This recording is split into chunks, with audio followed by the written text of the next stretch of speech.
مشاهدينا الكرام، معنا ومعكم الان داخل استوديو قناه صحتي وفترتنا فتره قالوا الصحه الجزء الثاني. دكتور مجدي بدران عضو الجمعيه المصريه للحساسيه والمناعه. اهلا بك يا دكتور مجدي. اهلا بك. اهلا وسهلا. الموضوع اللي اختاره دكتور مجدي النهارده هو يخص هذه الفتره من السنه، فتره صعبه جدا بالنسبه لمرضى الحساسيه بالتحديد ولنا جميعا، هي فتره بقى الربيع والخماسيليات وانتشار حبوب اللقاح في الجو الى اخره. ده بيأثر ازاي؟ ده ازاي نتلافى الاثار؟ وايضا له علاقه بالعنوان الرئيسي، ازاي نكتشف مسببات الحساسيه عندنا. هو ده الموضوع الرئيسي، موضوع مهم جدا وغايه في الحساسيه. دكتور مجدي اهلا بحضرتك. اهلا بيك والساده المشاهدين. عندك النهارده ايه جديد؟ محضر لنا ايه؟ طبعا كل سنه وانتم طيبين، جميع انحاء الوطن العربي واخواننا العرب في المهجر كلهم بيشوفونا، انا عارف، نسلم عليهم كلهم، نقول لهم دخل الربيع ودخل معاه. يعني كلمه الربيع المفروض تحمل البهجه. هي طبعا تحمل البهجه عند حوالي يعني مثلا اقول 60% من اللي بيسمعونا دلوقتي، ولكن في العالم مش هنا عندنا برضه. ولكن المشكله مع دخول الربيع من اول يوم، النهارده ربيع جامع بتلاقي التليفونات جايه، يا دكتور بنتي عينيها حمراء، يا دكتور ابني مناخيره زي الفراولايه، يا دكتور البنت وشها احمر، يا دكتور مش قادر انزل من البيت عمال اعطس وهكذا.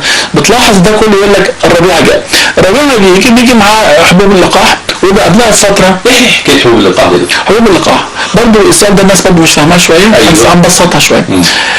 احنا الانسان بيتجوز، لما بيتجوز بيخلف، لما بيخلف بيبقى جه من البيبي ده، جه من حيوان منوي من الذكر وبويضه من الانثى. نفس الشيء موجود في الانسان. ده الانسان. نفس الشيء بالظبط موجود في النباتات. الحبوب اللقاح هي حيوان منوي زيه بالظبط، يطير ومعرفش هيروح يتجوز مين، يطير مئات الكيلومترات ويروح نازل على العروسه بتاعته اللي هيتجوزها، يروح ملقحها، يعمل له تفاحه اكلها، ورده اتفرج عليها، شجره بعد كده تطلع له. هو ده يبقى حبوب اللقاح دي بتلقح زوجة المستقبل بالنسبه للنبات اللي هتاكله. يبقى ده التفاحه دي بنت مين؟ ابوها حبوب اللقاح، جاي من مكان محبه لقاح، وامها كانت نفسها مستقبلها وتم الاخصاب وهكذا. ايه بقى؟ مش هتضرنا احنا، هو هتضر الناس اللي عندها استعداد للحساسيات، اللي هم اللي حوالي 10% من اللي بيشوفونا دلوقتي بيبقى في مصر عندهم حساسية صدر، 20% من المصريين عندهم حساسية أنف، 30% من الإمارات عندهم حساسية أنف، نسبة توصل حوالي 26 برضه في بعض الدول الثانية زي السعودية والكلام ده، ممكن يوصلوا في استراليا نفسها 36% الناس عندها حساسية أنف. حساسية الأنف ما بتشخص كويس، الناس يقول لك عندي برد بقالي 6 أشهر، أنا عندي انفلونزا ما بتروحش مني، يقول لك لا تشخص، وكانت زمان اذا شخصت لا تعالج، واذا عالجت لا تشفى. الجديد بقى اللي احنا دلوقتي ان حساسيه الانف مثل حساسيه الصدر او حساسيه الجلد او حساسيه العين اصبح لهم امل كبير جدا للشفاء. حساسيه الانف بتلخبط ليه مع البرد العادي لانهم بيعطسوا نفس الاعراض تقريبا، ولكن حساسيه الانف تتميز بايه بقى عشان يبقى سهل نشخصها؟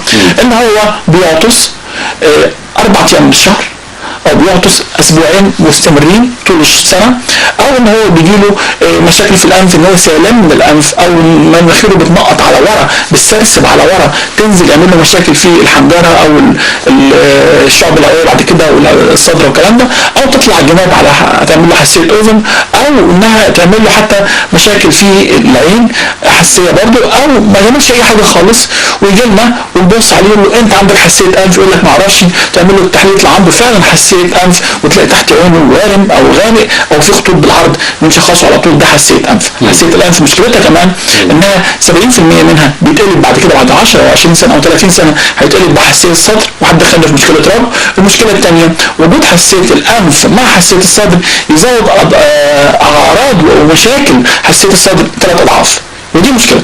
مشكلتها كمان ان حساسيه الانف ما بتشخصش، فبيضطر ياخد مضاد حيوي، ودي آفة اخرى.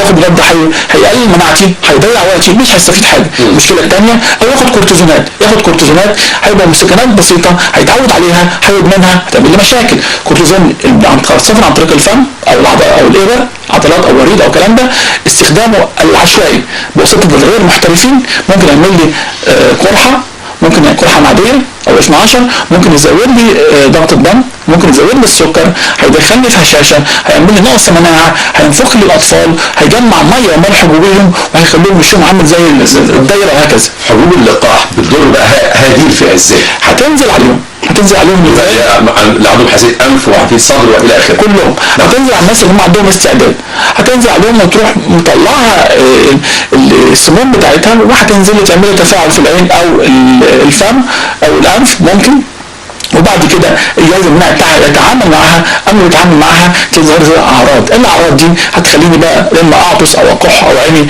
تسيل او الحاجات دي كلها. يبقى الحل ما دام عرفنا احنا عندنا حساسيه لحبوب اللقاح هنعرفها ازاي؟ سهله جدا.